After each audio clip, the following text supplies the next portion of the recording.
Locust here, and here's my comparative review of the Kamen Rider ones that were released under the super imaginative Chogokin line and its spin-off, the movie realization line.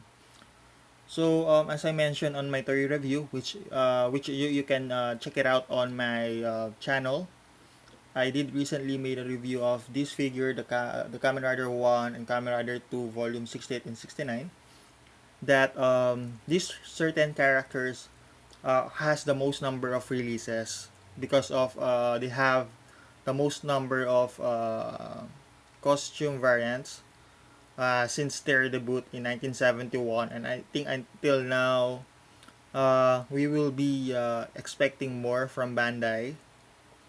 So yeah, like here we do have the classic Ichigo, the movie realizations, the S.I.C. Volume 46, the first movie version, and of course the new and modernized rendition of all of these figures and all of these characters. Actually, I'm still missing quite a few more. I don't have the volume 8, which is the very first Kamen Rider figure that were released under S.I.C. It looks like this. So it has a fixed pose. It came with a base, an awesome sculpted base, and it came with an alternate parts where you can replace it with a to form a Shaka Rider out of this figure. And then of course the special 6, the Shin Ichigo and Shin Nigo version, which is only available if you're gonna purchase all of this box set. Which to me, I kinda can't afford it right now, and it's kinda unpractical because I already have these 4. What I need is these 2. So planning to get it this year. Maybe if there would be some kind enough to sell this individually, I would really buy it. So yeah, so Shin Ichigo is pretty much has the lighter version of this one, the classic. The helmet is on a lighter green, and the boots and the gauntlets is on a silver-ish paint scheme color with it. Same goes with Nigo. So yeah. So anyway, let's go with the comparison of this figure. So we do have a classic figure here. This is a Fig Bash figure actually of volume 14 and 15. Volume 14, the Kamen Rider one that came with a Cyclone bike, and volume 15, Kamen Rider 2 and a Shaka Rider. So I had to replace some parts. I had to Fig Bash it. Fig Bash is when you try to take out some parts from the other lines or under the same line to come up with something different, like this one. So I was really aiming for a Shin Ichigo look. So the head piece here is from Shaka Rider. The body here, the arms and the legs here are from, the thighs here are from Shaka Rider. Then the gauntlets, the Typhoon belt, and the boots are from Volume 14 Kamen Rider 1. I was really that desperate of obtaining a Shin Ichigo look, and I'm planning maybe if I'm able to purchase these classic ones. I'm planning to paint this over into a silverish plastic. Yeah, I'm really that desperate. Anyway, so comparison between the new schools and this old school here is that first of all, after the volume 8, the fixed post figure, they try to recreate it and try to add more articulation on it, add more playability without sacrificing the well detailed sculpt and details. Well detailed sculpt.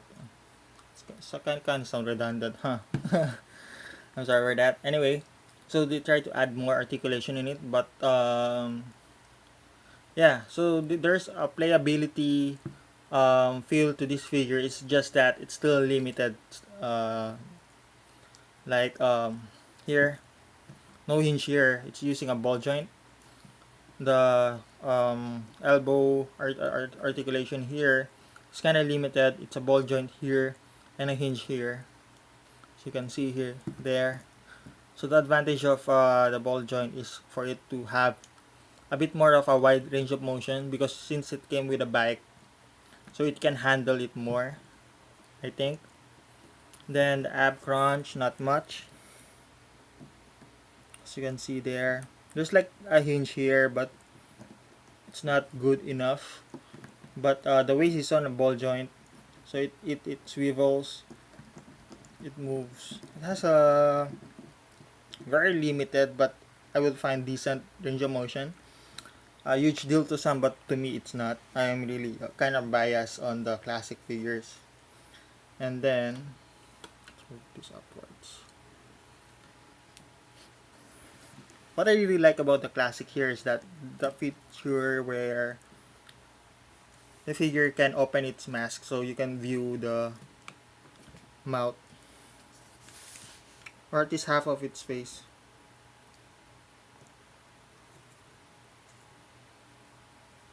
There.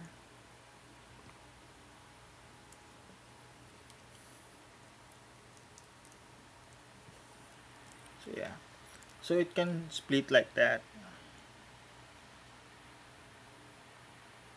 Come on, focus. There you go. The legs can go that far.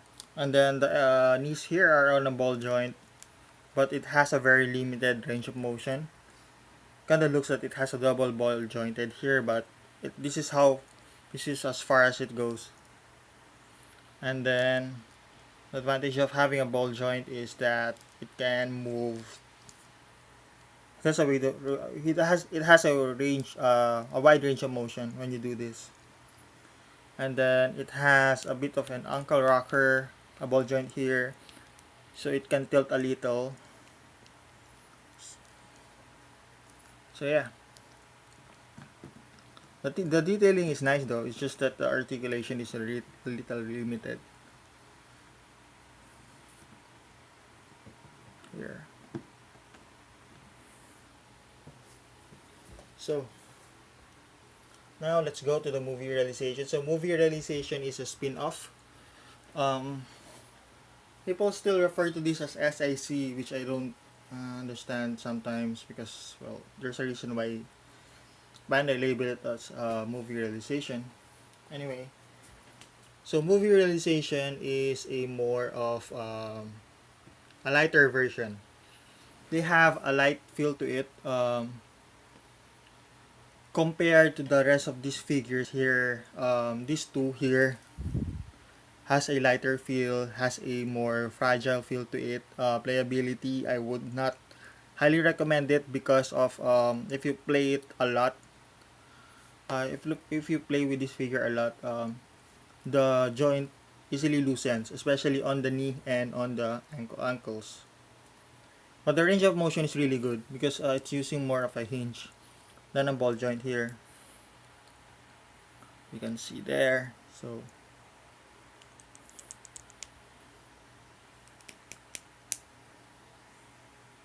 the range of motion is really decent. Right. And then what you need to be careful of in case you don't have this one yet is that it's really hard to swivel the arms like that because it will be blocked by the shoulder pads here. So the shoulder pads on its shoulders would somehow hinders it from moving upwards. What I usually do is I place the um, shoulder pads out upwards and then try to swivel it there. But the problem now is that it won't close. It won't fully close like that. Come on, focus.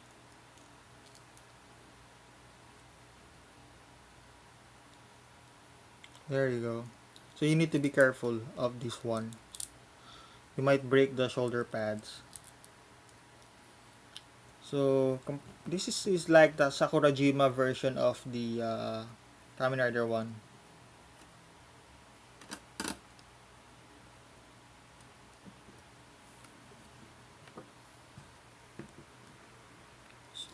See, uh, having a hard time. uh, putting this figure on a standing pose because of the ankles is a bit loose. There you go. So comparison, of course, the color scheme is a bit more darker here. Um, the helmet has a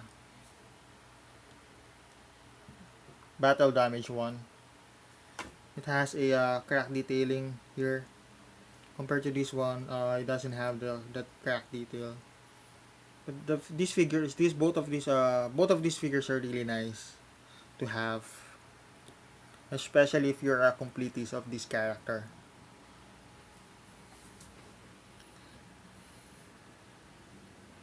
So of course, we do have here the S.I.C. Volume 46, Mask Rider 1 from the first Kamen Rider, the first movie. So, like I said, I really don't understand why people keep referring to this as S.I.C, not as a movie realization, or labeling it as S.I.C still. Because this is an S.I.C. This is a movie realization. Comparison. This has a more color scheme wise design, kind of like this one. But playability, the durability, I would go with this one because it has a more a solid feel to it compared to the plastic used on this figure. The range of motion is really decent also as well. This figure came with an alternate head, an alternate scarf. Same goes with this one. So yeah,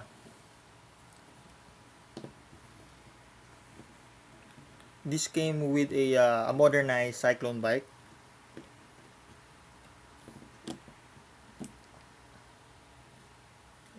At the back. See, it has a more detailing here. So if you would go with a good playability wise, go with this one.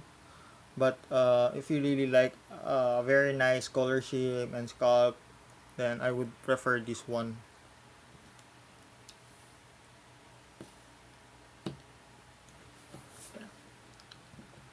Also, I forgot to mention, um, the only difference as well is that aside from the color scheme, of course, the only difference is that the alternate hands were used are common rather the next here, here, this guy here. Focus, come on, here. His hands, his default hands or his alternate hands is on a ball joint on a hinge. There.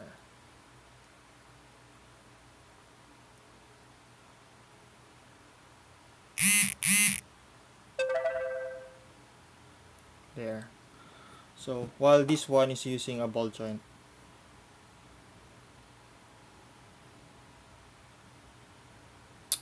Come on, focus. There you go. There you go.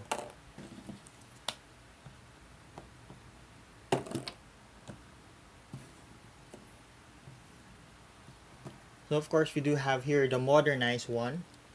At first I was a bit skeptical about this, but it just grew on me and I really like the figure now. The color scheme is very vibrant. The sculpt and detailing is very modernized and very good. And I really like the color scheme. And of course the articulation. So this figure is pretty much like the old school and the new school. There you go.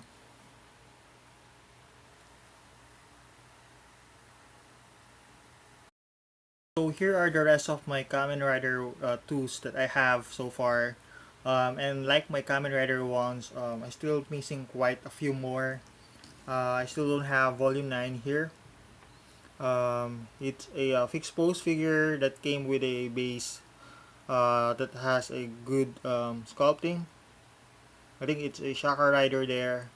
I'm planning to get it this year, and I still don't have, of course, from the special 6 box set. This figure. It's pretty much the same as this figure here, the classic one. It's just that I think the color scheme on the helm is more of a lighter green color scheme. And then they did recently released this figure, um, this one. So this figure right here is a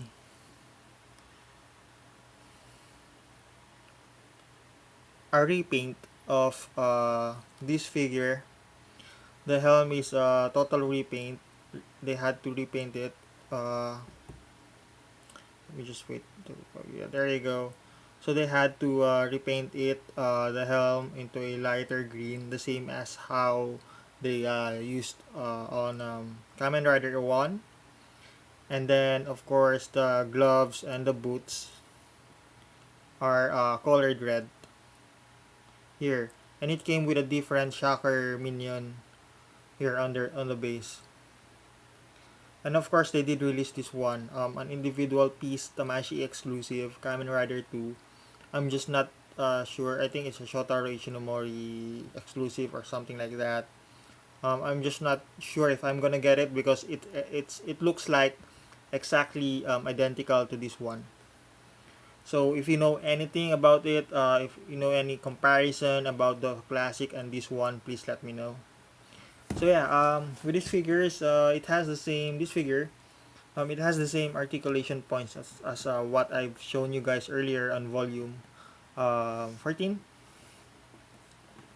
It's just that the mouthpiece here is more of a rectangular shape. The mouth opens as well. As you can see here, you can see the mouth right there. So yeah, the base body is the same, just that the color shape is different.